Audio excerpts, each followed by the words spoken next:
जब स्वामित्व मिल जाता है उस व्यक्ति को उस संपत्ति के व्यय के सारे अधिकार मिल जाते हैं और कुछ अधिकार बचे। वही जो अधिकार बचा है जो 10 में से 9 सिर्फ कब्जा को दे देता है। अगर वही एक अधिकार और मिल जाता है, एक पॉइंट और मिल जाता है तो वह स्वामित्व बन जाता है। दूसरा जो कहा गया है प्राइमरी बेसिक एविडेंस की बात, या जब अभी हमने जैसे चर्चा किया था भारतीय साक्ष्य अधिनियम, भारतीय साक्ष्य अधिनियम में जो धारा 113 है स्वामित्व की धारणा के बारे में, उसमें बताया गया है ना कि न्यायालय समानता उस व्यक्ति के पक्ष में धारणा करता है जिसका उस पर कब्जा है। इसलिए हमें कब्जा का महत्व यहाँ से समझना चाहिए। अर्थात न्यायालय जब भी किसी व्यक्ति के अधिकारों को बताता है, अधिकारों को निर्धारित करता है, तो उसके लिए कब्जा आवश्यक है। ठीक, अब आते हैं कब्जा क्या है। कब्जा जो शब्द है ये अंग्रेजी भाषा के पोजीशन शब्द से है। अंग्रेजी में ये जो शब्द पोजीशन है ये लैटिन शब्द से है। लैटिन में भी इसके लिए पोजीशन ही यूज किया गया है, परंतु यह दोनों शब्द जो है पोजेसिव से है, क्योंकि कब्जे से संबंधित जितनी भी अवधारणाओं का विकास हुआ सबसे पहले रोम में हुआ। तो रोमन भाषा में कब्जे के लिए पोजेसिव शब्द का यूज किया गया है। इस पोजेसिव शब्द के से तात्पर्य है वस्तु पर भौतिक नियंत्रण है। टू कंट्रोल एनीबॉडी या कंट्रोल एनीथिंग या टू ऑन समथिंग, ये सभी के सभी कब्जे के अर्थ को बताते हैं।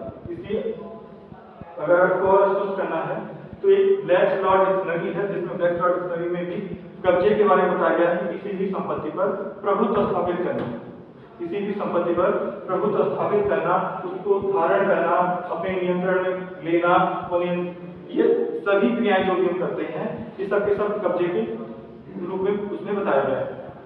ठीक, अब अगला ये तो अर्थ हो गया। अगर हम इसकी परिभाषाओं पर जाएं तो हमने देखा है कि किसी अधिनियम में परिभाषित है, इसका मतलब परिभाषित करना भी कठिन है।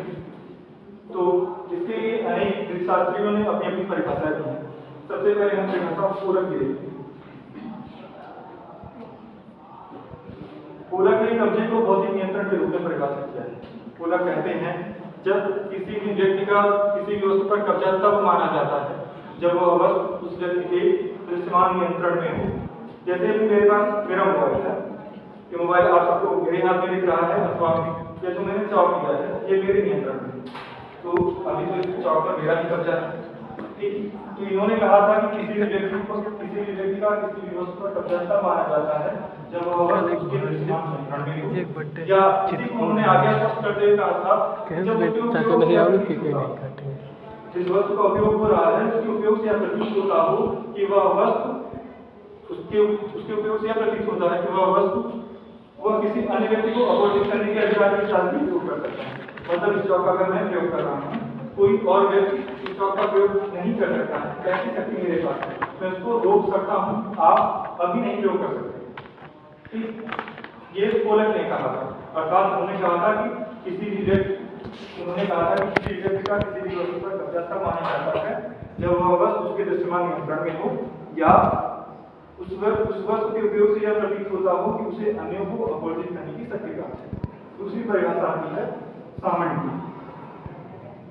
सामंत कब्जे को व्यक्ति और वस्तु के बीच संबंध को परिभाषित बताते हुए कहते हैं कि किसी भी व्यक्ति तथा वस्तु के बीच निरंतर तथा वास्तविक संबंध, निरंतर तथा वास्तविक संबंध